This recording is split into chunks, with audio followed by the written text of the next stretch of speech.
Welcome, everyone, to the deep dive. Today, we're plunging into a topic that subtly shapes so many of our lives: perfectionism. hmm We're not just defining it. Our mission today is to really understand its hidden costs, explore where it actually comes from, and most importantly, lay out some practical evidence-based Right. steps. Skills to help you find balance and live a far more fulfilling life. Exactly. We want to show you how that relentless need to be perfect can sometimes subtly, sometimes not so subtly, erode your happiness, strain your relationships. Yeah. And how you can actually find growth in your mistakes Yeah. and, true acceptance of your inherent worth. It's possible. And all of our insights today, just so you know, are drawn directly from the excellent CBT Workbook for Perfectionism Evidence-Based Skills to help you let go of self-criticism. It's a really powerful resource, Yeah. packed with actionable strategies. So let me just ask you directly, listening right now, do you often find yourself holding yourself to extremely high standards, maybe even impossibly high ones? Is there that nagging inner critic, Yeah. the one that no matter what you achieve whispers that you're still inadequate? If you're nodding along, yeah, you're likely encountering the challenges of perfectionism. Mm, And here's the crucial distinction, because this often gets misunderstood, I think. There's absolutely nothing wrong with hard work or having high standards. not at all. Those are great. Those are fantastic, admirable traits, but the need to be perfect, that relentless, all-consuming pursuit, that's where it becomes a problem. That's the key. It often creates just unnecessary stress and anxiety. It really damages self-esteem and can leave you feeling, well, disconnected and unworthy. Yeah. What might feel like an asset at first, a driving force for success, ultimately becomes this really heavy burden. That's perfectly put. Perfectionism isn't just about high standards. It's this relentless, often unconscious quest for flawlessness that kind of paradoxically guarantees failure. Because it's impossible. Because its standards are simply unattainable. It's like a strength that eats itself. It means setting impossibly high standards for yourself and sometimes, let's be honest, for others too. Oh, yeah. Believing you should achieve your goals effortlessly, never making mistakes, having zero flaws. Anything less than absolutely perfect is just unacceptable. So it's not aiming for excellence, it's aiming for something that doesn't even exist. And what's really fascinating here is how perfectionists base their entire self-worth on performance and achievement, Right. That's huge. which makes them incredibly vulnerable. They struggle to bounce back from setbacks, seeing mistakes as these monumental personal failings. Yeah, the book points out that example of, say, a second place finish. For many people, that's great, a source of pride. Absolutely. But for a perfectionist, it's just this painful reminder of not being the best, period. And this all or nothing, black or white thinking, it shows up everywhere in a perfectionist's mind, doesn't it? Everywhere. If I don't succeed at this, I'm a failure. There's just no middle ground, no nuance. And what does that do? It just leads to imposing more and more pressure and demands on yourself. Creates this endless, unfulfillable loop you can never win. This relentless pursuit of the impossible, it takes a really significant toll across your life. Perfectionism directly contributes to chronic stress, overworking, surprisingly, a lot of missed opportunities too. Definitely. And all while fueling these feelings of disconnection and loneliness. Yeah. Absolutely. I mean, think about work-life balance. That's often the first casualty, isn't it? Oh, totally. Perfectionists frequently choose work or maybe other people's needs over their own hobbies, relationships, fun, even basic rest. Yeah. We see some really poignant examples in the workbook. Take May. She's this enthusiastic fifth-grade teacher. Okay. Routinely works from 6:30 a.m. to past 6 p.m. Spends evenings, weekends, grading, making costumes, perfecting lessons. She sees teaching as her calling, want to be a positive role model. Which sounds admirable on the surface. It does. But the cost? She's completely given up dating. Her social life is literally just Sunday dinners with her parents. Wow. That's a heavy price. And May's story is one side of it, but perfectionism also takes a different toll, like we see with Chris. Right, the math teacher. High school math teacher. Like May, he puts in the long hours. But the crucial difference, he deeply resents it. He'd rather be doing other things. He'd much rather be spending time with his wife and kids or, restoring classic cars. His life is drastically out of balance, and it's leading to resentment, not fulfillment. It's almost heartbreaking to hear these stories, isn't it? It really is. Makes you wonder, how many of us are living some version of May or Chris's life right now? Just constantly pushing, but not really living. And it's such a pervasive issue, especially when you look at the wider cultural context. Oh, yeah. Western culture particularly in America, really promotes individual achievement and independence. Hyper-individualism almost. Exactly. The workbook notes this can translate into almost a permission to work ourselves to death, Why? pushing people away, fostering this idea that we can do it all ourselves, no help needed. Which brings us to a really fundamental question. Where does this relentless drive even come from? Yeah, the origins. The material explains that perfectionism often originates way back in childhood. From early messages we receive, sometimes overt, sometimes really subtle, about our worthiness. And one significant root can be having demanding parents. Okay. These are parents who really value external achievements, awards, grades, money, titles, prestige. You know the type. They're often overly concerned with what others think. Right, appearances are key. Yeah, and they might see their children almost as an extension of themselves. So their own self-esteem gets tied up in their children's successes. They feel embarrassed if their kids are anything less than, well, perfect. And how does that manifest? Like, what does that look like day to day? Well, it can involve emotional control strategies. Things like yelling, cursing, name-calling, using words like stupid or failure. Yes. Manipulation, the silent treatment, guilt trips, sometimes even physical punishment can be part of the picture. And the lasting impact is just a deep erosion of the child's self-esteem. Absolutely. These kids often experience anxiety, depression. They feel like they're constantly failing to meet expectations. They learn that love is conditional. It's only available when they please others. And they struggle to even identify their own wants and needs later on, right? Exactly. It gets buried. We Yeah. see this really clearly with Marco's story in the book. Tell us about Marco. His dad was a high-powered divorce attorney, modeled working 7 days a week, overtly showing off success, tailored suits, new cars, bought a beach house he was too busy to even enjoy. Wow. And tragically died young. Died at 50 from a heart attack. Yeah. And his mom was a homemaker who kept an impeccably pristine house and appearance. So Marco just internalized that intense drive to aim high, the relentless work ethic. And this isn't just about individual families, is it?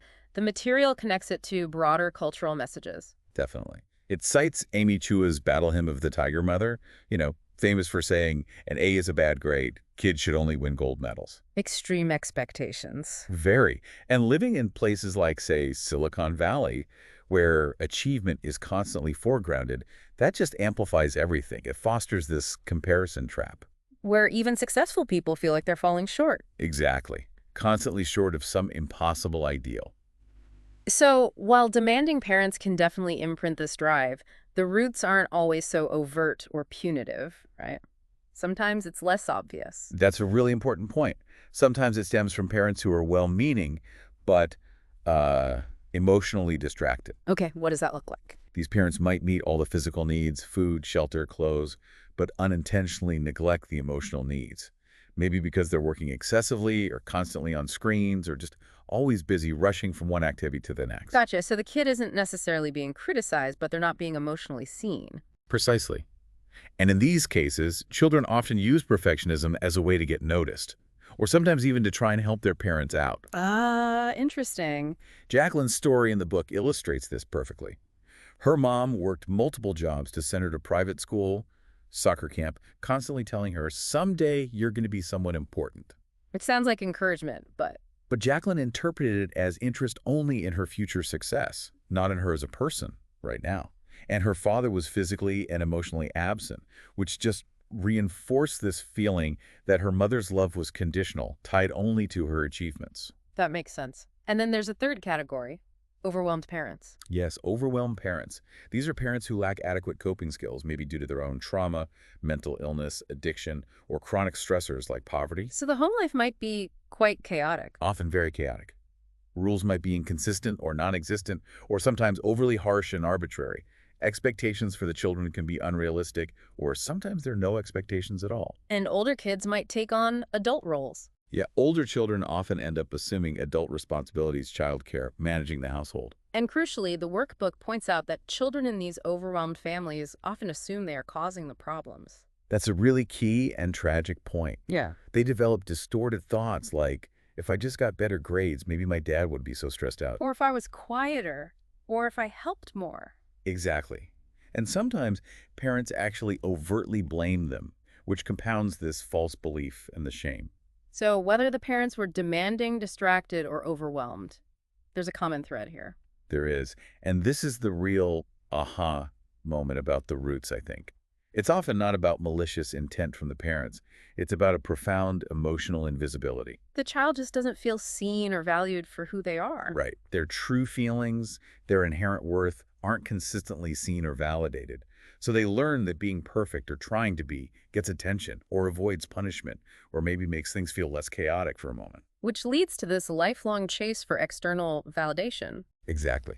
Desperately hoping that the next achievement, the next Yeah. approval, will finally make them feel good enough inside. And this chase for external validation, it often manifests as deep-seated fear, doesn't it? Absolutely. Perfectionism is fundamentally driven by fears.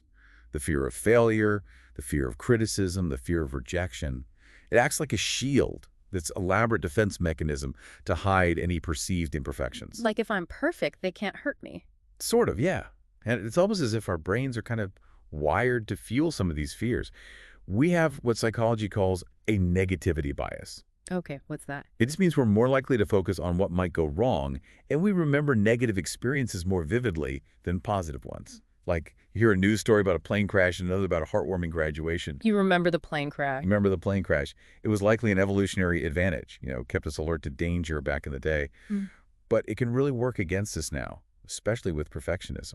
And this bias can keep us stuck in these negative cycles, which is where something like cognitive behavioral therapy, CBT, comes in. Exactly. For those who might not be familiar, CBT isn't just some fancy term. It's a really practical approach. It helps you recognize how your thoughts directly impact your feelings and your actions. Thoughts, feelings, actions. Right. And then it gives you concrete tools to actually change those unhelpful thoughts to improve your emotional state and your behavior. The workbook uses CBT principles really effectively for perfectionists. And within CBT, there's this idea of cognitive distortions. Can you unpack that a bit? Sure. Simply put, they're just unhelpful, often irrational ways our minds interpret reality. They're like mental filters that twist things, leading to negative emotions and unhelpful behaviors. And the book points out several common perfectionist thinking patterns. Patterns that show up in our daily self-talk, right? Like labeling. Yeah, labeling is a big one. You make one mistake and immediately declare, I am a failure. Not I made a mistake, but I am a failure. Ouch. Or magical thinking. Everything will be better when I lose 20 pounds or when I get that promotion. As if one external change will magically fix everything. And those classic self-imposed burdens. The should statements. Oh, the shoulds. I should run 5 miles every day before work. I should always be happy. These rigid rules we set for ourselves. I'm suddenly realizing how many of my own internal dialogues might fit into one of those categories. It's quite eye-opening. It's incredibly common.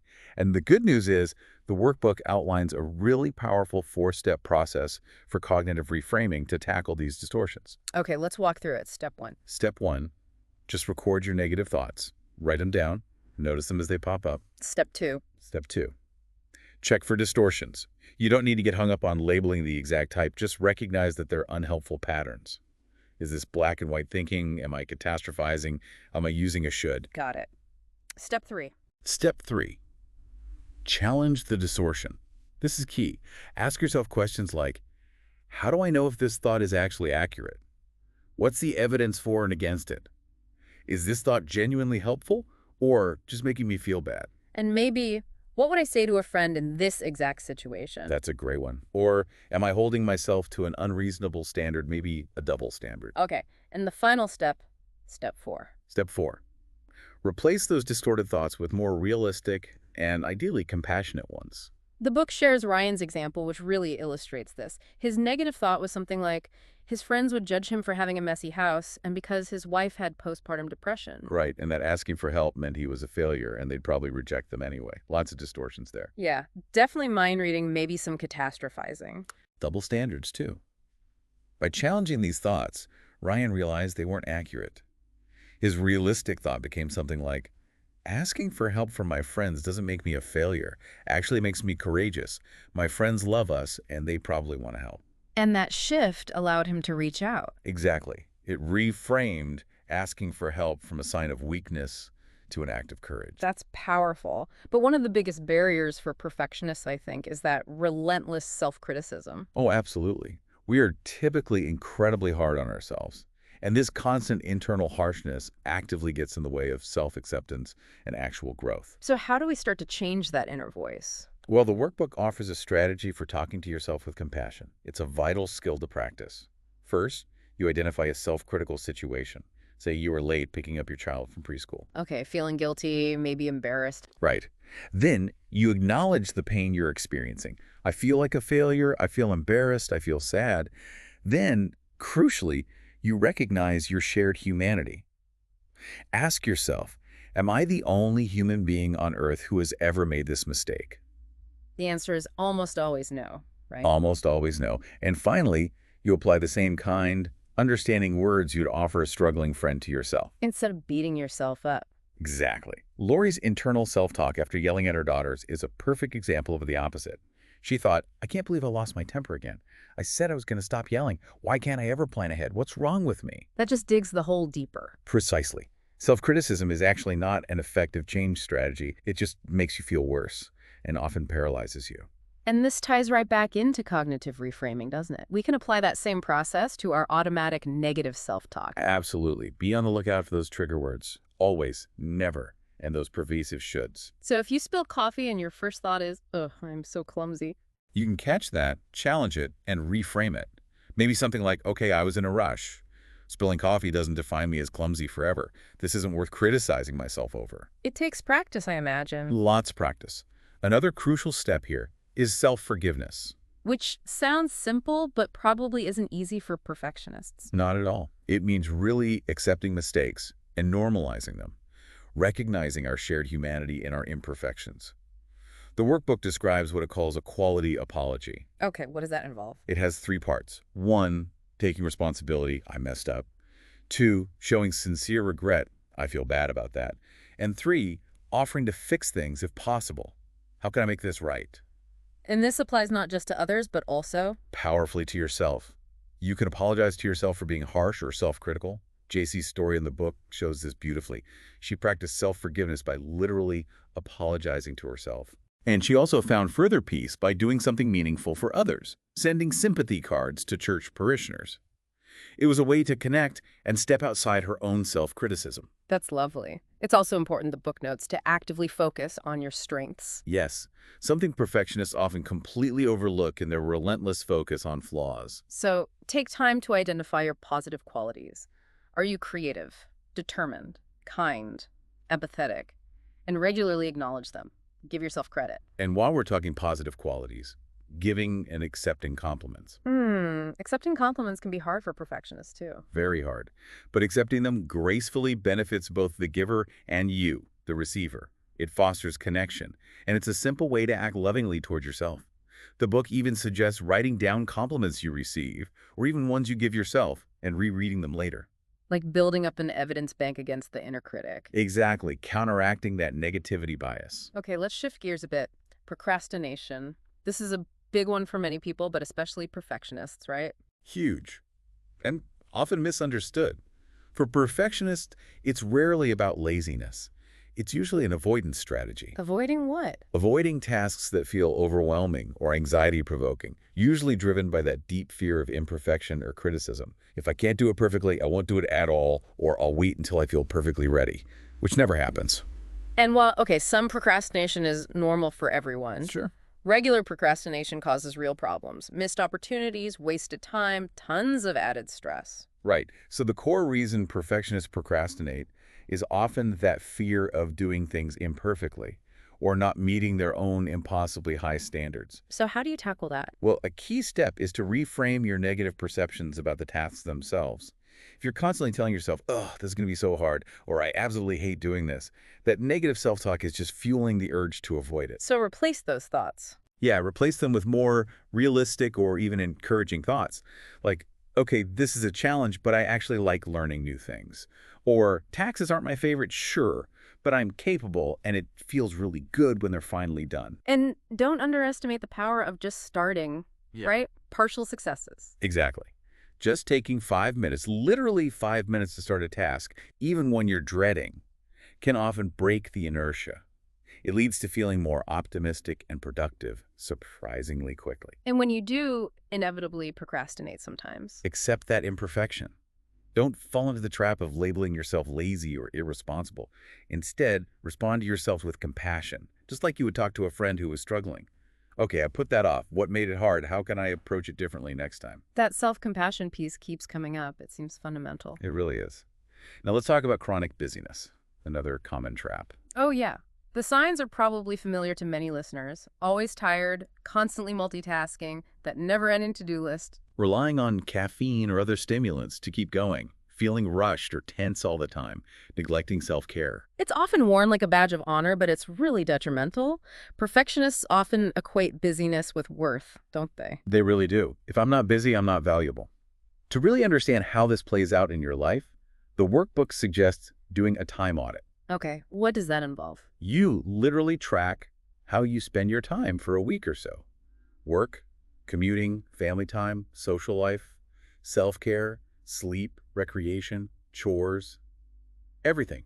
The goal is to see how you're actually spending your time versus how you want to be spending it. And the results can be surprising. Very. Victor's story is a prime example from the book. He discovered he was working and commuting 90 hours a week. 90? Wow. Yeah, but only spending about 10 hours on his family, even though he said quality family time was his absolute top value. That stark mismatch was leading to deep unfulfillment. So once you have that data, what's next? The next step is clarifying your values. What are your core beliefs? What truly makes you happy? What do you genuinely stand for? What traits do you admire? The book even suggests writing a personal mission statement to really crystallize this. And then you try to align the two, values and actions. Exactly. Compare your time audit results with your identified values. Where are the disconnects? The good news is, creating balance doesn't usually require a massive, sudden overhaul. Small steps are better. Small, incremental changes are often the most realistic and sustainable. Victor, for instance, didn't suddenly quit his job. He started with just 15 minutes more family time each day, reading bedtime stories, and 15 minutes for his health, like packing a healthy lunch instead of grabbing junk food. Manageable steps that build momentum. Precisely. Mindfulness is another powerful tool for shifting out of that chronic busyness mindset. Define mindfulness quickly for us. It's essentially about giving your full, undivided attention to one activity in the present moment. Using your senses, noticing your body, noticing your thoughts without judgment, and gently refocusing when your mind wanders. And the book emphasizes it's a practice, right? Not something to do perfectly. Yes. That's crucial for perfectionists. It doesn't need to be done perfectly. Even a little bit of imperfect mindfulness can bring significant benefits. More calm, more focus, more appreciation. And this extends to simply noticing your feelings, too. Absolutely. Perfectionists are often so busy or goal-focused they don't even notice their emotions, or they try to push uncomfortable feelings away. But feelings provide valuable information, like warning lights on a car's dashboard. Like Victor noticing his resentment. Exactly. He started to tune in and noticed he was feeling resentful and exhausted a lot.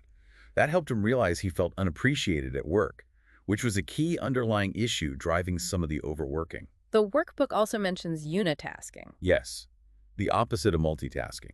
Just doing one thing at a time, even for just 15 minutes, it might feel really uncomfortable at first if you're used to juggling everything. Like, I should be doing more. Right.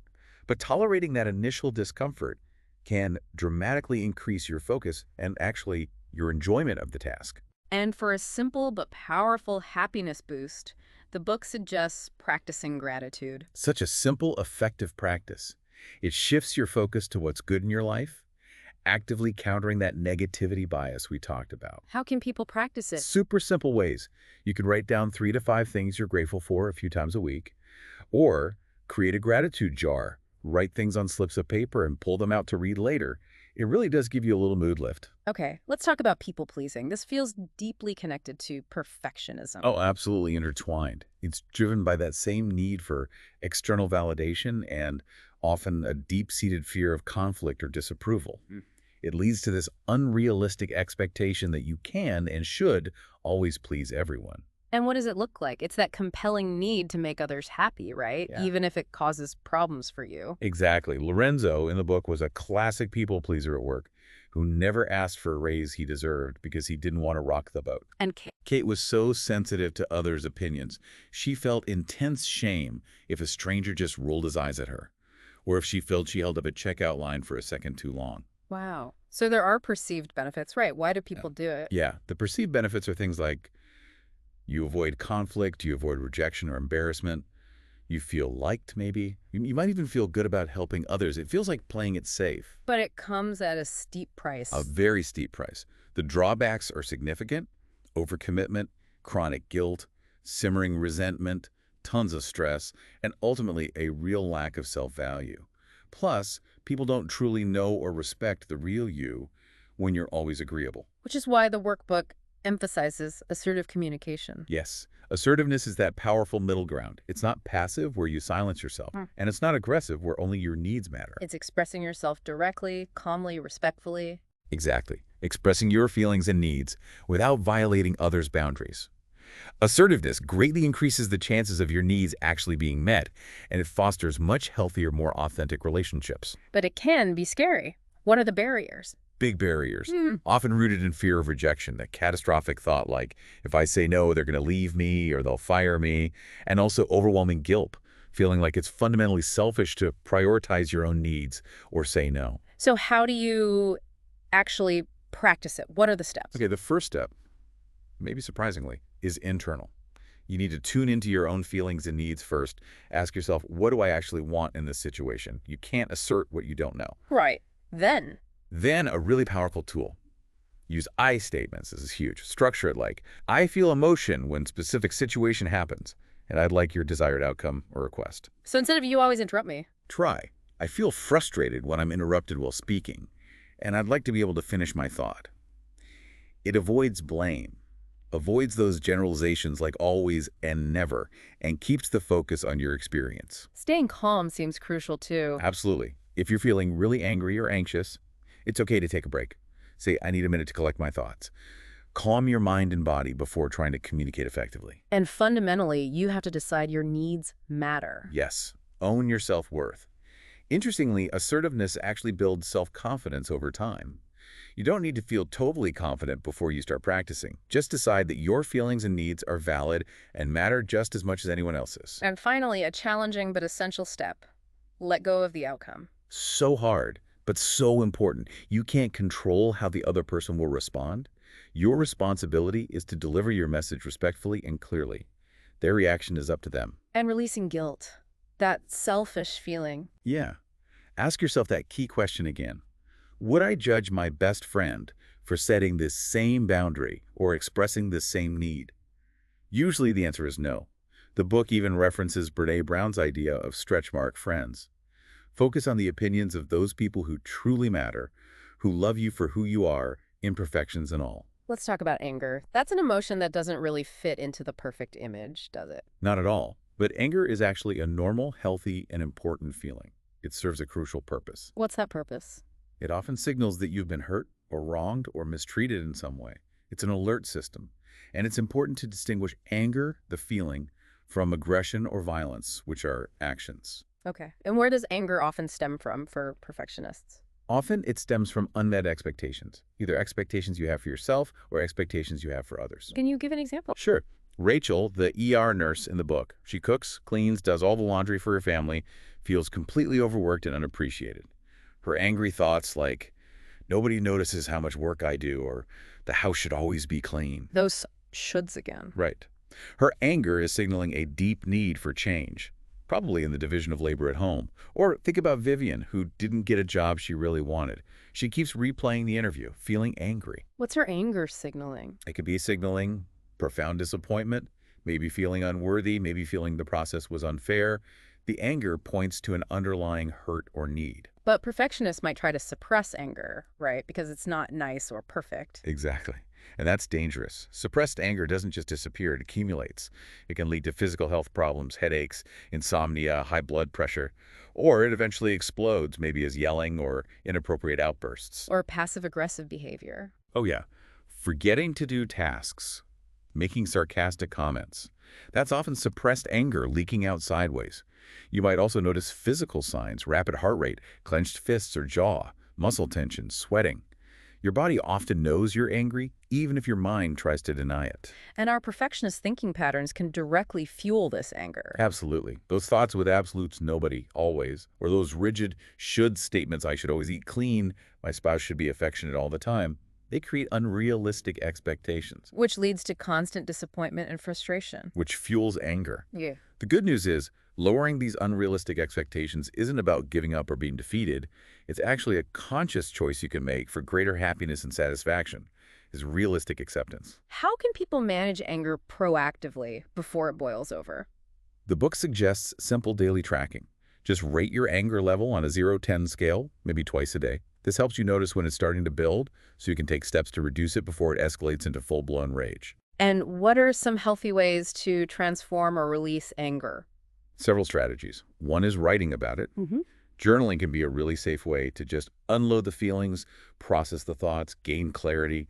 It doesn't need to be neat, grammatically correct, or even saved. It's just for release. Talking it out. Yes, talking it out with a supportive, non-judgmental person, someone who can just listen and tolerate strong emotions without immediately trying to fix it or telling you shouldn't feel that way. Physical activity. Definitely. Exercise is a fantastic way to release the physical tension and energy that often comes with anger. Go for a run, hit a punching bag, dance around your living room. And soothing yourself. Crucial. Activities like deep breathing exercises, taking a warm bath, listening to calming music, spending time in nature, or petting an animal can all help soothe the nervous system when you're feeling angry. Okay, so just as perfectionists hold high standards for themselves, they often hold others to unrealistically high standards too. Yes, and this frequently leads to criticism and nagging when those expectations aren't met, which, as we know, is generally pretty unproductive and tends to push people away. So the first step is identifying your triggers. Exactly. What specific people or situations tend to make you critical? Is it when an employee makes typos? When your child doesn't replace the toilet paper roll? For Andrew, in the book, just seeing his bank statement triggered feels about money and being judged. Which led him to criticize his partner about finances. Right. That perfectionist thinking, especially the all-or-nothing kind, often makes us assume the worst about others' actions or motives. Like, if I don't enforce some standards around here, this whole place will just fall apart. So challenging that thinking is key again. Yes. Ask yourself, am I taking someone else's behavior personally? Or am I automatically assuming the worst possible motive? Because if you find yourself constantly being disappointed by someone, it's highly likely your expectation is unrealistic. It's about accepting imperfection in others, just like in yourself. Exactly. Andrew eventually learned that constantly criticizing his partner, Carlos, about household chores only made them both miserable. So he made a conscious choice to change his expectations, rather than fruitlessly trying to control Carlos's behavior. And assertive communication is way more effective than criticism here too, right? Way more effective. Remember the distinction.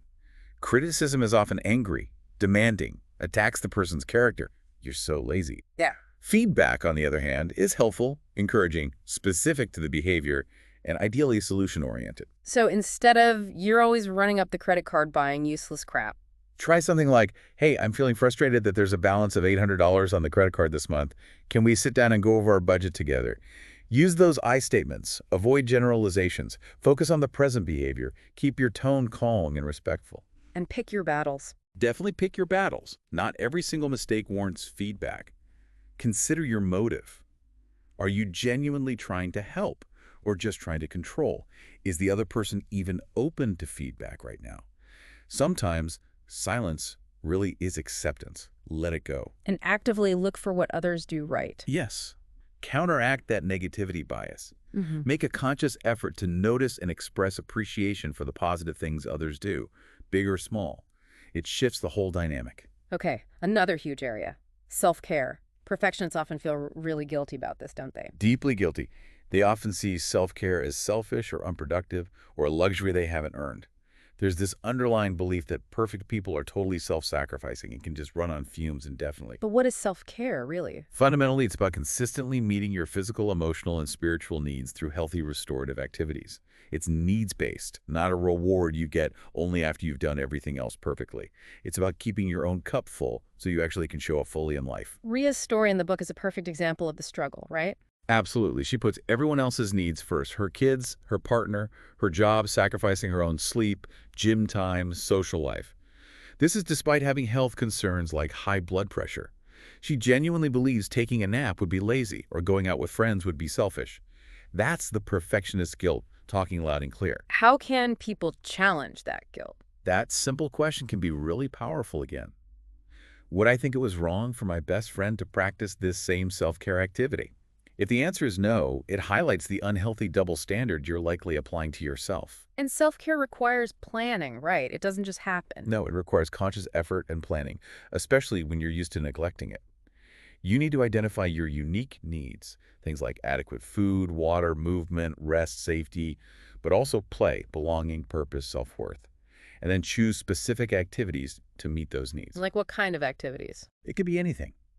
Journaling, meditation, calling a friend, taking a walk in nature, reading a book for pleasure, getting enough sleep, learning to say no to commitments that drain you. It's very individual. Okay, we're getting near the end, but we have to talk about shame. The book calls it the driving force behind perfectionism. It really is.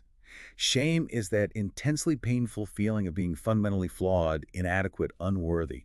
And perfectionism often becomes this desperate, intense overcompensation for what feels like the intolerable experience of being imperfect. It's a vicious cycle then. Absolutely. Unrealistic self-expectations lead to inevitable perceived failure. That leads to harsh self-blame, which triggers deep shame.